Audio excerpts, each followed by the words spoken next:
Welcome to Sports Geek, the podcast built for sports digital and sports business professionals. And now here's your host, who's practicing his country music karaoke for Seat in Nashville, Sean Callanan.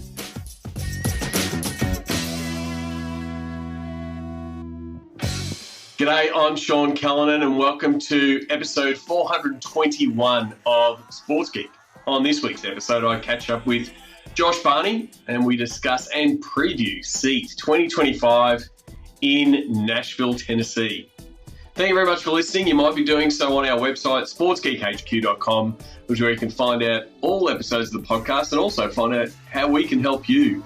I love helping podcast listeners. And don't forget, check out our podcast network. We've got the throwback episodes that come out weekly that dive into the Sports Geek podcast archive. And of course, we've got our daily Sports Geek Rapid Rundown, which is a recap of the sports business news as curated by our curation engine, which you can check out at reads.sportsgeekhq and get all your sports business articles filled there. I'd love your feedback on that. As always, I love working with podcast guests and listeners. You can always contact me via email, sean@sportsgeekhq.com or at Sean Callanan on most social platforms. Please enjoy this chat with Josh as we preview SEAT in Nashville, late June, early July. And stay tuned after the interview where I go through my top 10 SEAT moments.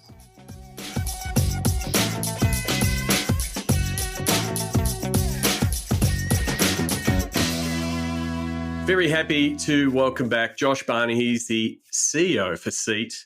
The reason I'm talking to him means SEAT is on its way and it's coming up soon, June 28 to July 1 in Nashville. Josh, welcome back to the podcast. Yeah, great to be back, Sean. Thank you. Well, this is year 3 of SEAT, in brackets, Josh's version. Since you took over SEAT from Christine, it was founded in 2007, but last 3 years you've been running it. What have you learned going from an attendee and part of the community to running SEAT? Yeah, honestly, I would say the biggest lessons learned from my perspective on this one is, first of all, my background was in network engineering. So getting my head wrapped around event management became the first big step in this one. And then as we've had Salt Lake and now Las Vegas, the lessons that I pulled out of that one around the reality of how important the community is to SEAT has become one of the focal points for how we're going about doing Nashville. And that, again, was specifically that, where we differentiate ourselves in a lot of aspects is that we've got such a fantastic community of folks. And that's where I fell in love with SEAT, was from that perspective of the amount of people who want to be involved to help make the industry better. And so from a content perspective and all these other things, we've got folks who want to jump in and help out along the way. And that's what has really been the big piece for Nashville is the amount of folks that are now kind of involved in the content, specifically from the steering committee side of it. So, yeah, you said there, Nashville in 2025. There's always a plethora of options on where SEAT could be. It's been, across the United States in multiple forms and even once way back when in London. Why Nashville? It started out as a personal thing that I wanted to go to Nashville just from my perspective of seeing cities that are having their moments in time. It was why Vegas was one that I wanted to go to. Nashville was kind of that as well, but I really wanted to make sure that we were doing what the community wanted. So at the end of the Las Vegas event, we went out and put a survey out and asked people, we had 20 cities that were kind of there for them to rank. And Nashville was by far the leader from what the survey said from the people attending it. So there was an alignment there where selfishly I wanted it to go there because I think Nashville's a fantastic city anyway. But it also became very apparent that the community wanted to go to Nashville as well. And it is that city that's having its moment in time as well. There's a huge kind of thing that's happening there between sports and entertainment. So it really does make a great kind of marriage to have SEAT go there. And actually some of the things that we'll be incorporating into the event bring in the music industry, which really leans into that sports and entertainment side of this for SEAT. Well, that's the thing. I was going to say you were already alliterated it twice, but for those who don't know, SEAT is an acronym for Sports, Entertainment, Alliance, and Technology, and Nashville is a really good blend of having lots of great sports and technology piece, but also being the country music capital and that entertainment side of the business, because there's always a lot to learn from a sports side from that entertainment side. So Nashville gives you that nice blend. Yeah, absolutely. That and to your point on that as well, that became one of those things that the moment we started to really interact, and here is actually one of the real beneficial things of having people in the community want to help out. So in the sunsetting hours of SEAT in Las Vegas, I had Steve Conley come up to me. We were just outside of the lobby in Resorts World, and brought up to me. He was like, one of the things that Christine did really well with SEAT was she got the local city involved. So the teams and venues as a part of the planning of the event. And so that was something intentional that I went in and did as well, and immediately reached out to all of the venues and teams that were in Nashville, and went out to the Grand Ole Opry, got involved with the Country Music Hall of Fame, all of these groups that have a presence there, and started to kind of from that perspective of trying to build with their support versus just Josh walking into town and trying to pull off an event. And that was one of the real helpful pieces as well, was that advice that Steve gave me there in Resorts World. And then the other part of the community that is vital in that alliance in technology is the different technology partners that help us succeed. And that's definitely something that you need both to run SEAT and to make it a vibrant, because we're always looking for those solutions. One sponsor in particular came to you pretty quickly once you said, "Hey, Nashville is where we want to be."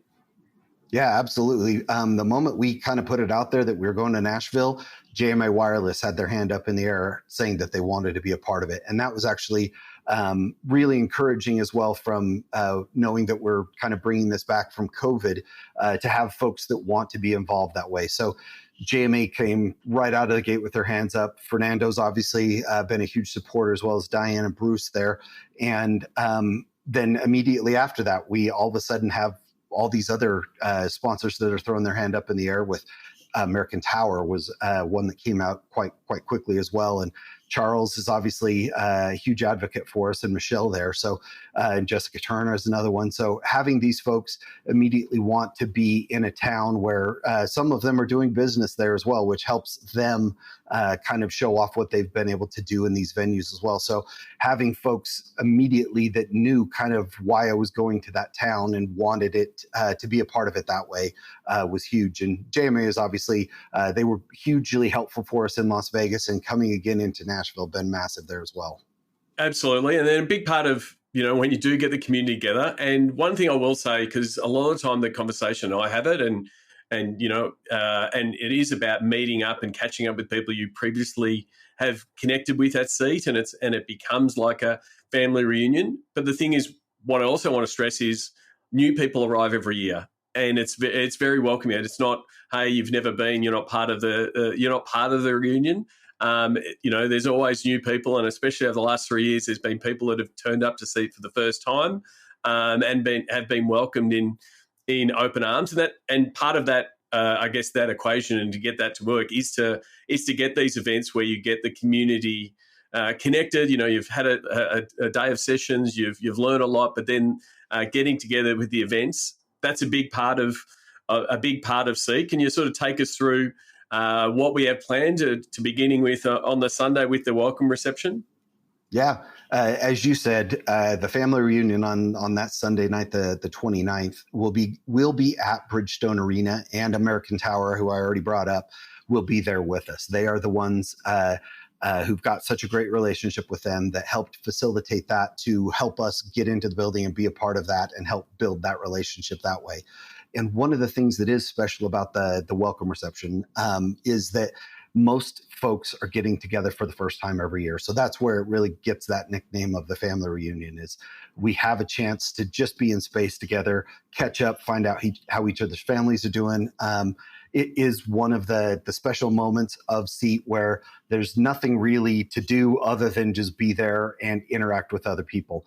And I really appreciated that piece of it in our first year back in Salt Lake, where we had the registration booth for people to pick up their tickets, and that it turned into a chance for me to just kind of walk the line for a while and chat with folks. So being at Nashville, at the Bridgestone Arena, and having American Tower kind of help us get in there, we're actually quite excited for this. Bridgestone Arena is obviously one of the most famous, not only from just the acts that they bring through, but they have a reputation as well of being one of the best venues in North America. So having folks like David Kells and we've got Leif, who's with the Predators, who's on one of our steering committees. Having these folks come in and host us there in that space is actually a really cool piece, just because what Bridgestone actually is for the community in Nashville as well. And as someone who occasionally jumps up and grabs the mic, because I have a tendency to do that, but at the welcome reception, it is normally I just say go and people will turn up, and sometimes SEAT is a really great conference to turn up with two of your colleagues. Someone that works in the technology space, we'll go through the tracks, but someone in the BI and some in the digital. And you do find those little triplets are all in their little groups and maybe connecting with other people. But that first session, that first event is a really good one to go and meet, another trio of in another team, potentially in another sport, because you really can set up your seat to find a few familiar faces that you'll meet in a session the next day, those kind of things. So it is one to meet colleagues that are in similar roles, and also start looking. Come to SEAT with a problem. There'll be someone there to solve it. So that's the Sunday night. So you get into Nashville either Saturday or Sunday and enjoy some hospitality in Nashville. But the Sunday night sort of sets things up, and then on the Monday night, again, we're going to another venue in Geodis Park with our friends at Cisco. Yeah. Honestly, that's actually a fantastic one as well, specifically from the standpoint that in the DNA of SEAT are these venue tours. And so one of the things we wanted to make sure we were doing is having that capability to get in and see some of the newer facilities that we might not have been able to do before. And Cisco is a partner with them from their technology. Immediately made sense for us to be able to do that. And Brian Bedford's obviously a huge proponent for SEAT and what we can offer the community in kind of access and connections that way. So going to Geodis actually is an exciting one. It's a couple days before our event. They'll actually be hosting a match from the FIFA Club World Cup. That they'll have some games there. So it's a world-class facility that way in that it hosts, some of the big events that you'd experience in football. And having Cisco walk in with us as well and really turn this into an entertainment night where we have a chance to have a little bit of fun while we're networking as well is one of the exciting things, where we've got a shuttle that will be taking people to and from the hotel so that we've got people, that'll be able to be in motion. We've got all that sorted out this year and make it so it's an easier place to do that.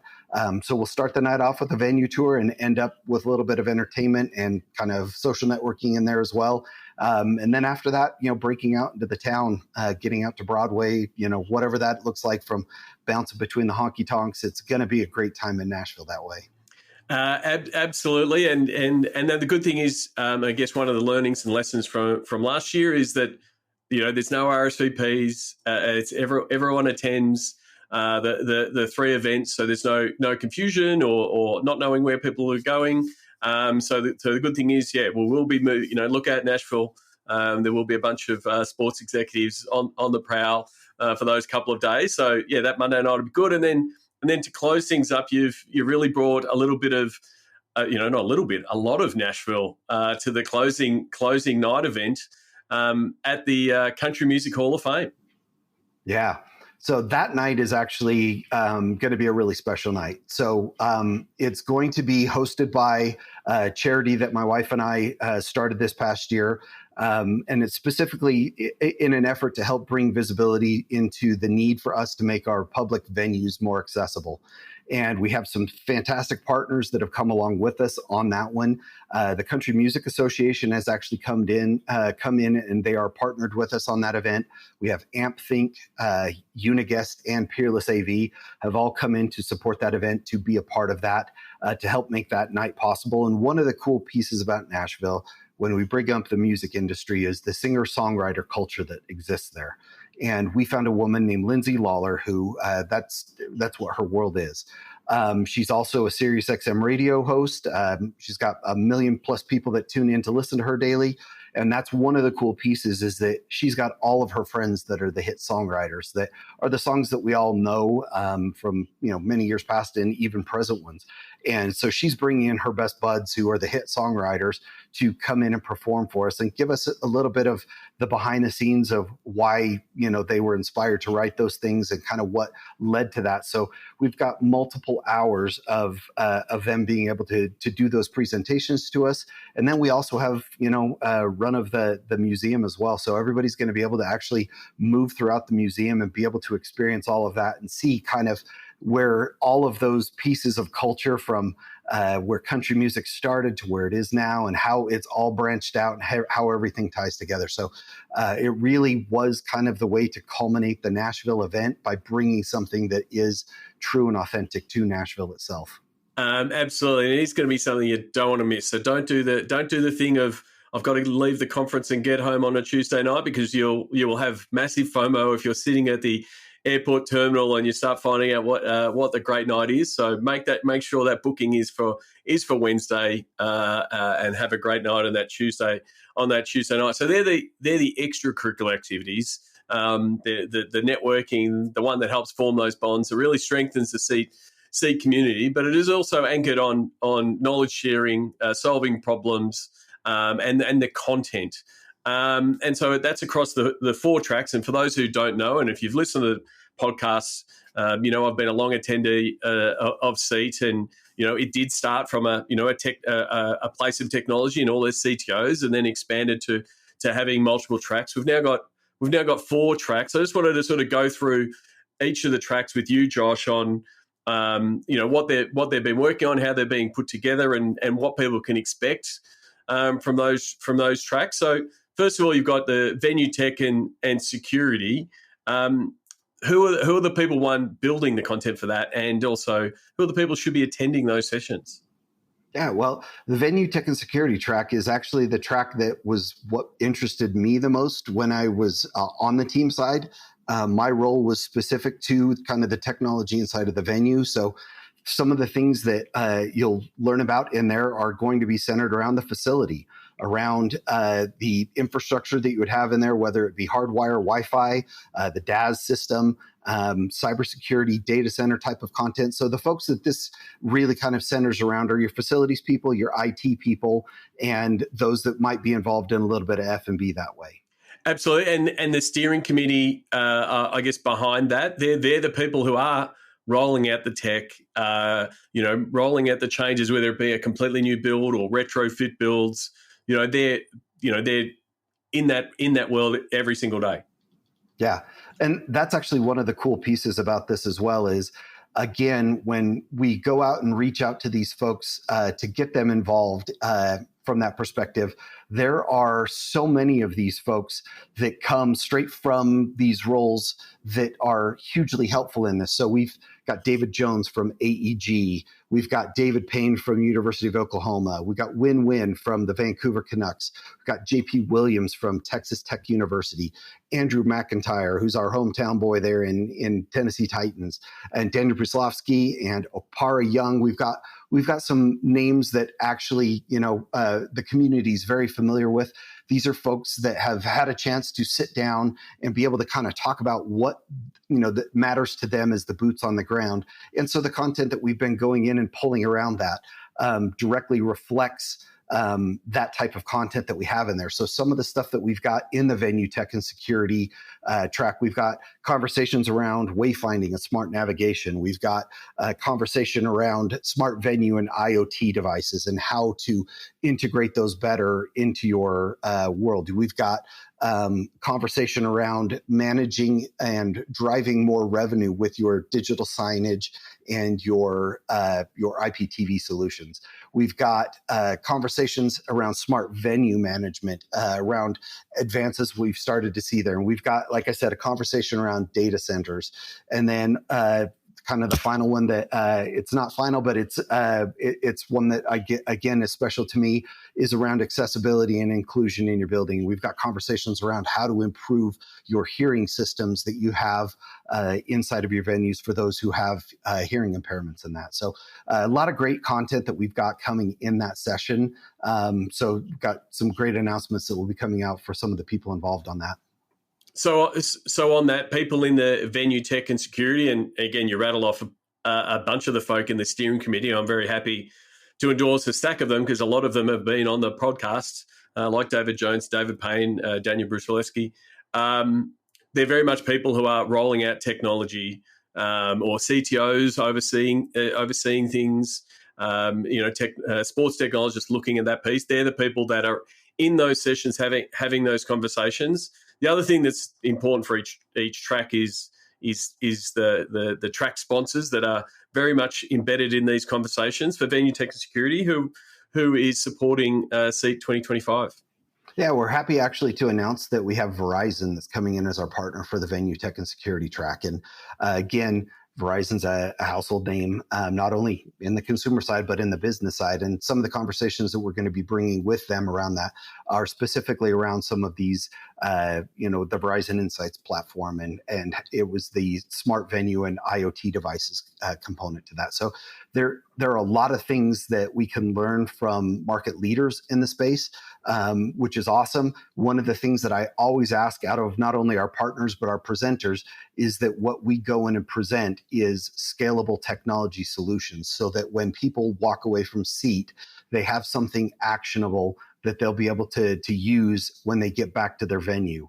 And this is one of those as well with a partner with Verizon that from a scaling perspective, venues large and small can go in and bring these folks in and be able to apply their technology in the space, which allows them to expand or contract as they need with what the venue requirements are. So great partner in that one. And we're quite excited for that one for them to be a part of that.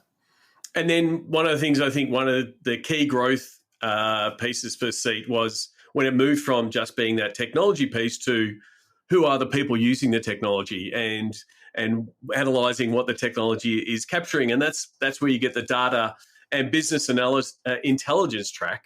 With all my friends that are in the data, CRM space, again, you're lucky enough to have some terrific support from the steering committee setting the path and setting up the content for this track? Yeah, absolutely. And again, from the perspective of having people that have their boots on the ground and can go in and give us relevant content to what is going to be needed for the folks, when they walk away from SEAT has been fantastic. So we've got folks like Danny Brown from the Oklahoma City Thunder and Dan McBride from USA Golf Association and Josh Meek from Vinnick, Jake Radlett from the Texas Rangers, Kyle Burkhart from Dallas Mavericks, Matt Phillips from Nashville SC, Nick Makarov from Austin FC, Nikhil Morar from the LA Lakers, Rich Barbier from New Orleans Pelicans and Saints, Tanner Franklin from Miami Dolphins, and Laith Yassiri from the Nashville Predators. So again, you can kind of see some folks from the Nashville area that have been involved on the committee that way. But from the perspective, again, of some of the relevant sessions that we've got for the things that are important to people these days, we've got, again, you're going to kind of hear an element of AI across most of these platforms because obviously its application can be done in pretty much every vertical. And so we're having conversations specifically around how to go in and use that technology to do what you do better. And so AI actually has a place in this conversation that way with with Teradata, they are actually the title sponsor for this track. They're bringing in a couple of their partners to talk specifically around one of the newer venues that has actually had some really cool stuff that they've done in it, and the data partnership that they have. I think will provide some great insights for folks around how they can go in and use their data that they have. And another session we have is around All-Star events.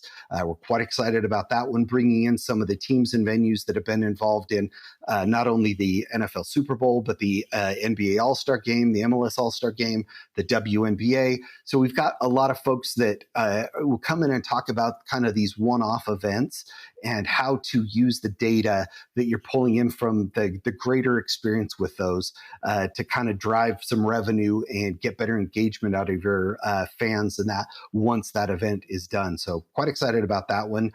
We've got Miami Dolphins coming in with engaging.io to talk around some of their stuff. Data and business intelligence is a really good track. It is one that I occasionally sneak in on, and again, lucky enough to have a couple of podcast alumni there, that will be in the data and business intelligence. So if you are a data analyst, if you're helping analyze your tickets and season tickets and trying to drive more revenue through your data, that's definitely the track to be attending. And then the next track, again, which was part of that expansion of Seat way back in 2012, was definitely advanced, is the digital sponsorship and ticketing track, which is close to my heart. It's one that I'm on the steering committee, and we've been really excited in what's being developed.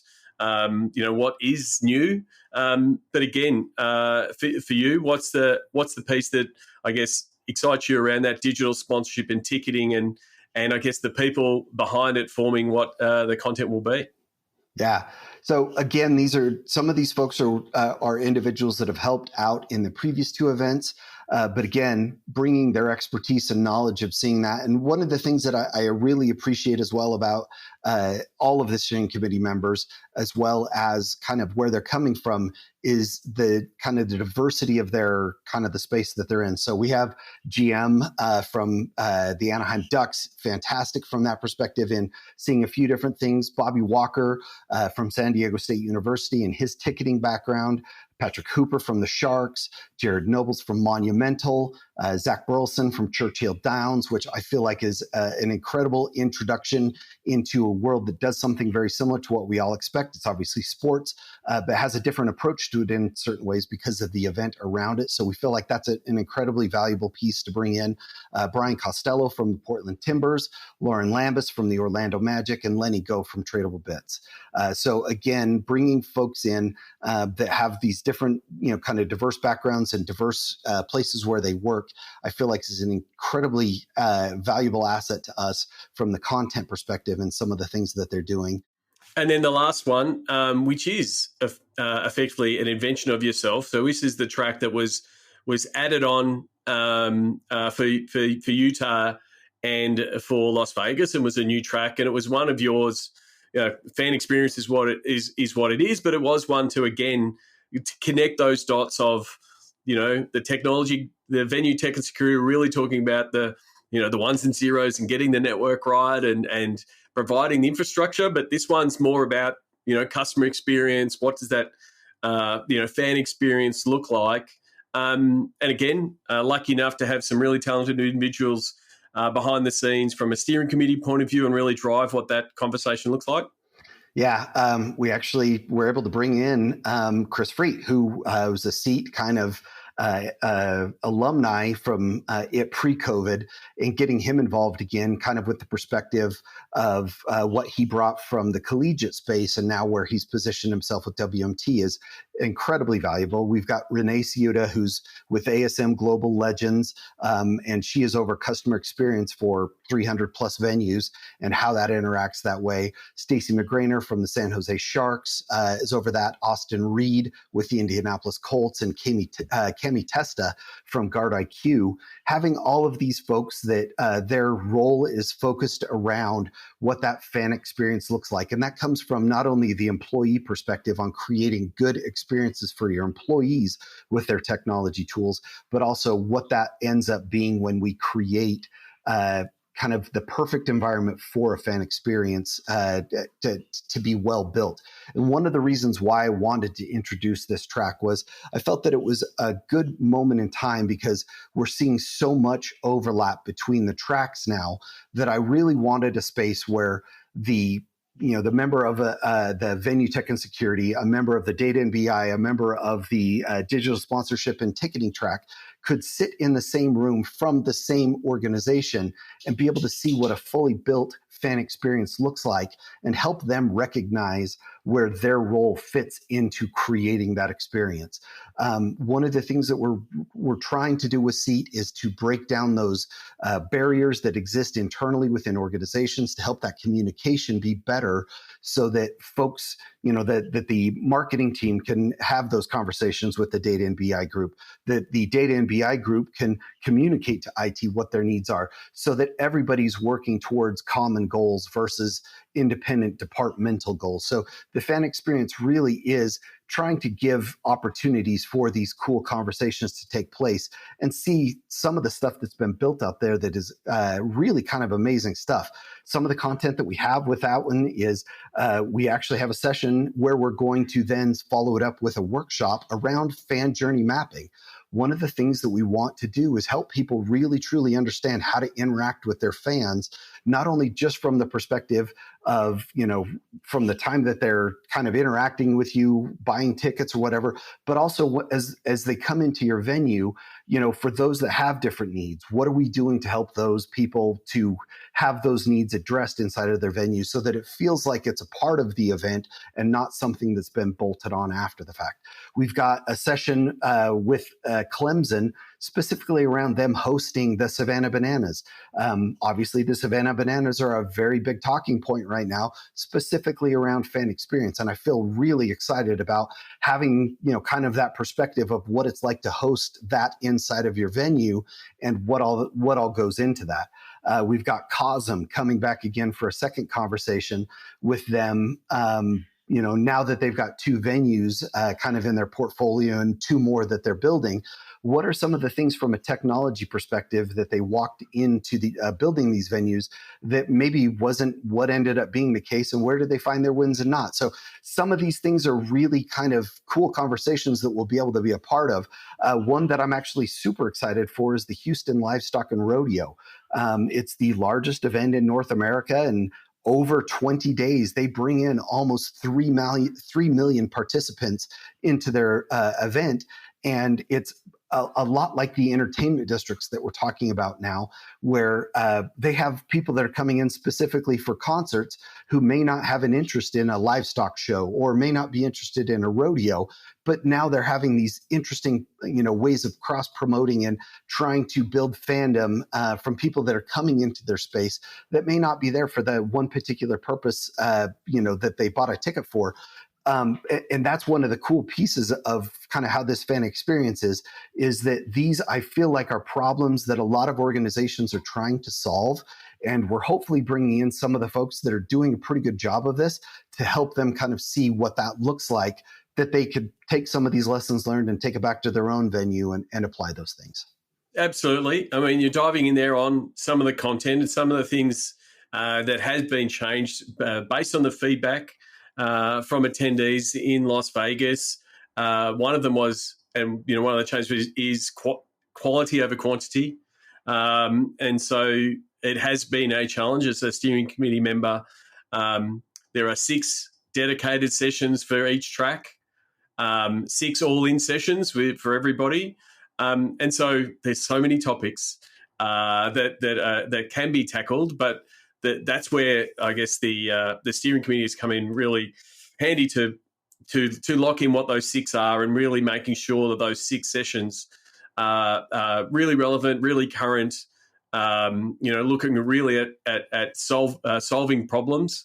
So those track sessions will be 45 minutes deep dive, a mix of panel and conversations on, and you've touched on some of them, and then we've got those 6 all in where we bring everyone together and try to bring that connectivity. And one of the other things that was, I guess, feedback from Seat Vegas was the value of those roundtable sessions in that they're going to be held before lunch every day. And if you've never attended SEED, a roundtable session is an open air discussion discussing some of the issues of the day, whether it's recapping something that happened earlier in the day or discussing some of those big topics that are better done in a conversational atmosphere. I think that that changing to the structure gives those 2 days maximum output from my point of view. And I think but the challenge is there's all of these things. As a steering committee member, we've really been focused on making sure that we're really hitting it out of the park for each one of those sessions. You've been overseeing the agenda as it sort of locks into place, Tetris style. Are you feeling comfortable in the structure that we've got for SEED 2025? Yeah, you brought up the general sessions. That's actually one of the ones that I think is going to be one of the most fun pieces in that. So as we have been playing the game of Tetris on this, getting these all to fit in appropriately, some of the things that we're able to do as a part of the content with these general sessions is quite exciting from the perspective of we're trying to do things that will help inspire people, that will show people maybe a different way to do stuff. So we brought the Country Music Association in. They're actually going to be doing a general session to talk about how they go in and view data and interact with their fans and have kind of a different maybe way for us to look in the sports industry at how they do things. So that's a great one.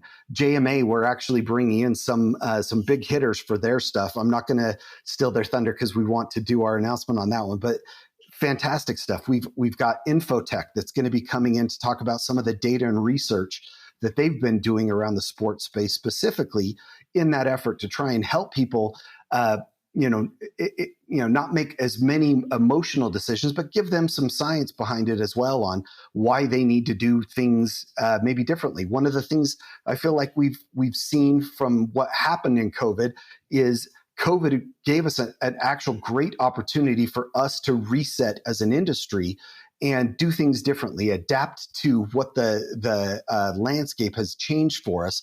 And frankly, there's been teams I've talked to where it's turned out to where there's an opportunity for them to just get comfortable in how things were pre-COVID.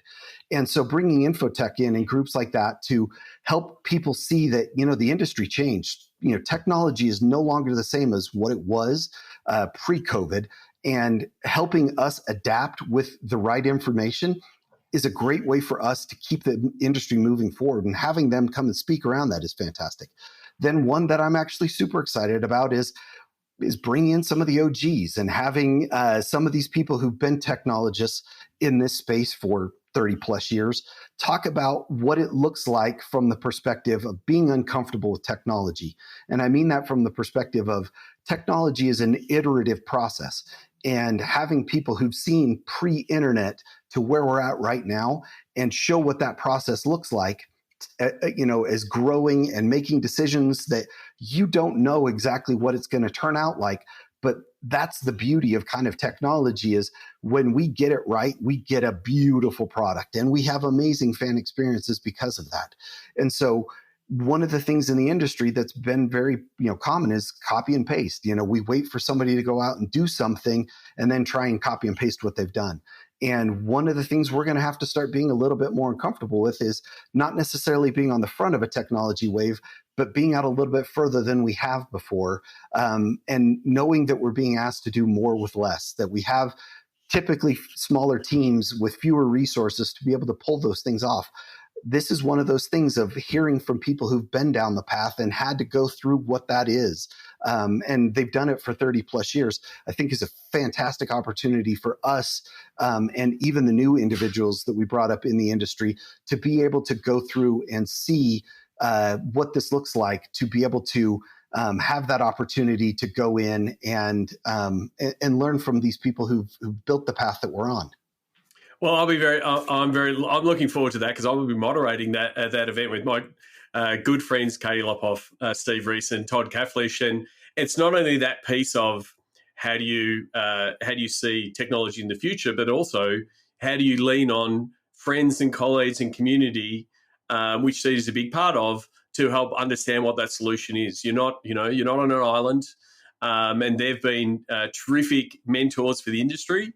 And so how did they go about that? But then also, if you are coming up, how you can find a mentor, but then also how you can be a mentor in the future, because that's how, I guess, our industry continues to thrive.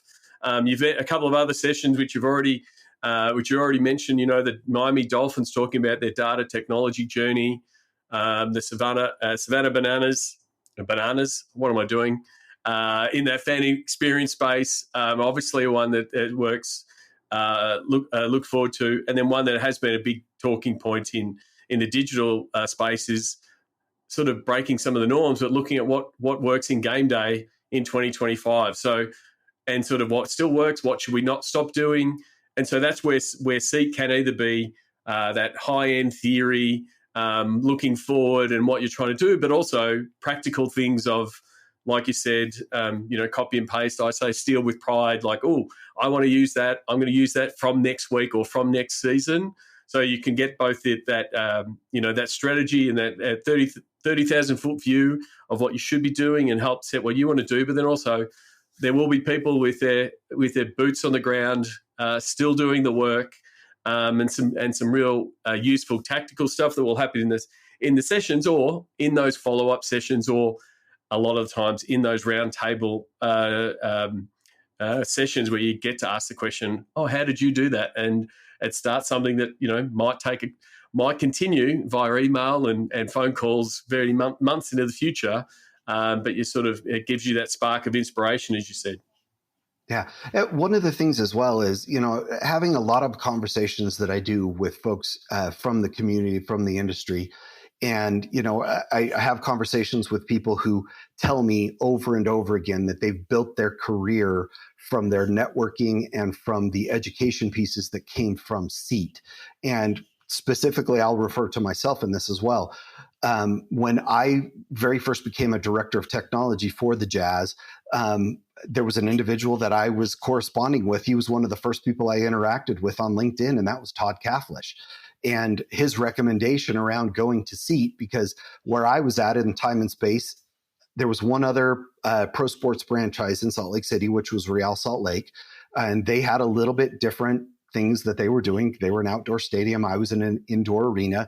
And most of the collegiate space, between the University of Utah, BYU, and some of those others, weren't quite as mature in their technology at that point in time. And so I didn't have anybody locally in Salt Lake that I could really turn to. And Todd recommended that I go to SEAT and have that opportunity. And it just happened to be that the NBA league meetings were happening at the same time as SEAT, tied together in Vegas.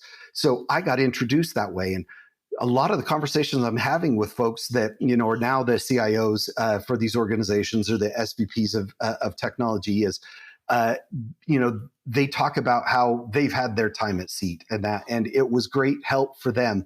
And one of the things that I'm actually bringing up to people now is encouraging them to let the people who are below them in the organization have that opportunity as well to receive that mentorship, receive those opportunities to network with folks and really kind of give them a space for not only their own career progression, but from the perspective of learning what other folks are doing and being able to have that conversation with them one-on-one that way. I feel like that's one of the biggest strengths of SEAT, and it's where I got the value from it when I was on the team side. And again, that's what I'm hoping to get out of this, is that we give people opportunities to do what they do better and give them that opportunity to actually have a space to make those interactions better. Absolutely. And, I could definitely put my hand up as someone that has definitely benefited from the network and the connections and the conversations I've had at SEAT. And yeah, I have the same conversations when I ask people, are you going to SEAT this year? And if they say, oh, I've got something else, or I'm not planned, or I'm in a different place from they're in a very senior position and that's not what they feel. It definitely is. Well, then, take that advantage that you got and give it for your people. That is, can't be understated enough from my point of view. So to wrap things up, Josh, travel-wise and people coming in, I know I'll be flying into Nashville on Saturday to enjoy a little bit of Nashville hospitality. Does that seem, from your conversation with people who have registered, does that seem to be the I guess the game plan for many people coming in on the Saturday or the Sunday? Yeah, a lot of the folks that I've been talking to, and obviously flights are different from everywhere. So a lot of folks are arriving on either that Saturday night or Sunday morning based upon, the availability of flights. So it's actually going to be kind of fun leading up to that. Again, from Nashville, just having every capability of entertaining you in whatever aspect you're looking for. There's a lot of fun stuff to do in space while you're there. And then, for the flights out, I really do encourage anybody who can stay for that Tuesday night event to be there. Just close out the event with something that's a proper Nashville event. And then for those who are interested in sticking in town a little bit longer, we actually have a suite at the Omni for those who want to be there on the 4th of July. That the suite will actually overlook Broadway where they do their fireworks show. So we'll host just kind of a little intimate party up there for anybody who wants to stay in town and watch the fireworks. It's going to be a little bit of fun and in a place where they apparently do like the third largest fireworks show in the country for the 4th of July here. So should be a lot of fun. It should be a lot of fun. I'm looking forward to it. See 2025. I mean, as we're releasing this episode, parts of the agenda and parts of the sessions that we have discussed on in this conversation will be released, and more will be released. You can check it all out at seatconference.com or follow. If you're not following Seat on LinkedIn, please do so. That's where you can engage with the community and also find all the announcements around the steering committee and connect with them. What you will find once you start engaging with the community, you will find almost a 7 degrees of separation, Kevin Bacon style is what I was trying to say. For the sports industry, you will find that you do know someone that has been or is going. And as I said before, I found it too. I've really always worked in welcoming new people in, knowing the benefit that I've got from Seat over the years. And it's always delightful to find people and talk to people, and they say, "Oh yes, someone new is coming to Seat," and I'm very happy to welcome them and make sure they have a great experience because I've had one over the many years I've attended. So Josh, thank you very much for coming on the podcast and keeping Seat going. Josh, Seat 2025, Josh's version, so year 3. Really looking forward to it. And head to seatconference.com to register if you have not done so, and get your bookings in at the Omni Nashville Hotel. Looking forward to it. Yeah, thank you, Sean. Appreciate you helping me get this message out there. I'm really looking forward to see everybody again here in Nashville. It's going to be a lot of fun. Looking to elevate your next conference? Why not book Sean as a keynote speaker or moderator? We can even host a live episode of Sports Geek on your conference stage. Contact Sean for more options or see him in action at Seat. Thanks again to Josh Barney. Really looking forward to Seat. You can connect with him on LinkedIn and on Twitter. Please follow Seat Conference on LinkedIn and on Instagram and X as well. Lots of great content in the lead up to Seat. As always, all the links to everything Seat related and everything for this episode will be at sportsgeekhq.com/421, and you can check out everything to do with Seat at seatconference.com. And there's a special offer for my Sports Geek audience. I really do appreciate it. I'd love to see you at Seat.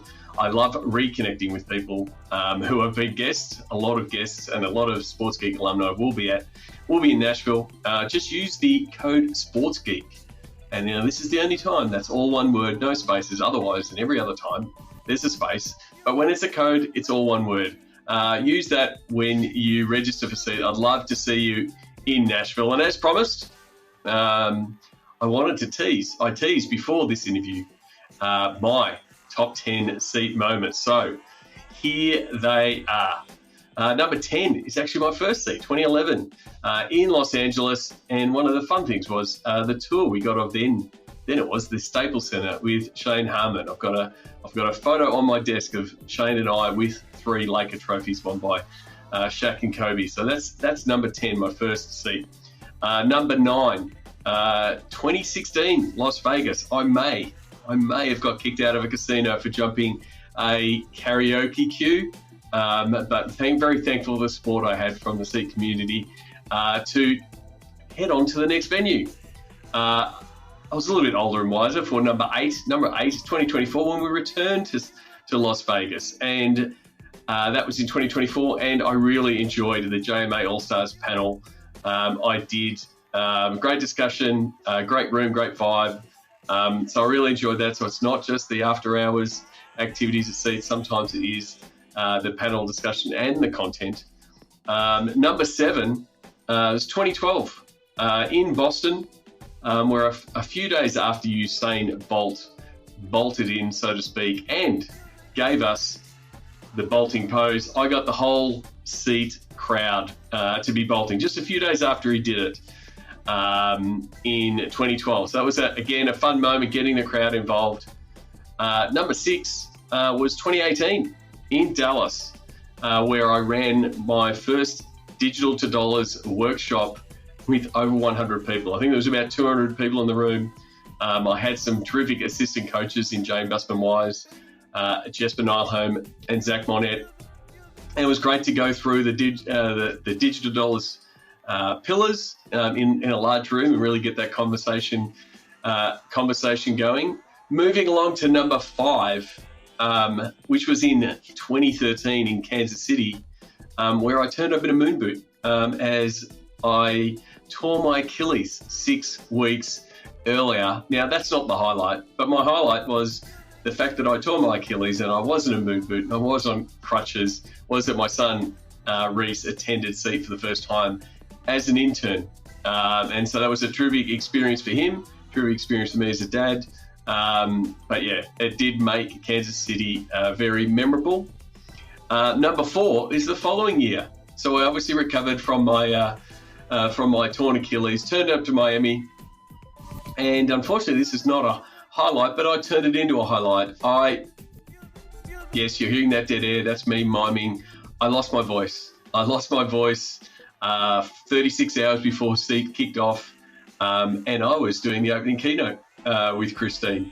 And so I ended up still open the conference on stage without talking. I'll put links to that presentation in the show notes. It's still one of my best keynotes. I said 4 words for the whole entire keynote. It was good to launch it there, but I did recover my voice enough to host a panel, which would have been one of my favourite panels from Seat, with Rich Clark, who was at Arsenal at the time, Oscar Ugaz at Real Madrid, and Kenny Lauer at the Golden State Warriors, talking about what was the leading edge of around digital and social media at the time. So that was a very memorable Seat. Number 3 was actually in 2023 when Josh rebooted Seat in Utah, was going to COSM and watching every single sports technology executive drop on the floor when we got the demonstration from what COSM can do, and we're now seeing it in real life as they open up more venues. But that was mind-blowing to see, I guess, the best of sports technology at Seat. Number 2 was actually in 2015 when I was lucky enough to MC Seat London, which was held at the Lord's Cricket Ground, and I ended up finishing the night by interviewing former English cricket captain Mike Gadding in the Lord's long room. So as someone that watched cricket growing up, that was a really special experience. Mike Gadding, an absolutely terrific guy, and definitely a highlight for me. And then the last and number 1 moment from Seat, over my many years of attending Seat, has to be 2015 San Francisco, playing softball at AT&T Park, and then grabbing the microphone and calling the game over the loudspeakers. Shout out to Team Digital for the win. It was a great performance, and for the Team Data that still wants to complain, too bad, so sad. Team Digital did get that win. Many memorable moments for me at Seat. Very grateful for being part of the Seat community. Absolutely looking forward to Seat in Nashville. I hope to see you there. I know it will most likely come up with a moment that cracks the top 10. But until next time, or until I see you in Nashville, my name is Sean Callanan, and you've been listening to Sports Geek. We know you probably skip over the closing segment, but we'd really love a rating or review on your podcast platform of choice. Don't forget, you can now watch interviews on the Sports Geek YouTube channel. We're here to help our podcast listeners improve. Please get in touch and see how we can collaborate. Go to sportsgeekhq.com/phone call. All Sports Geek episodes are just a click away at sportsgeekhq.com.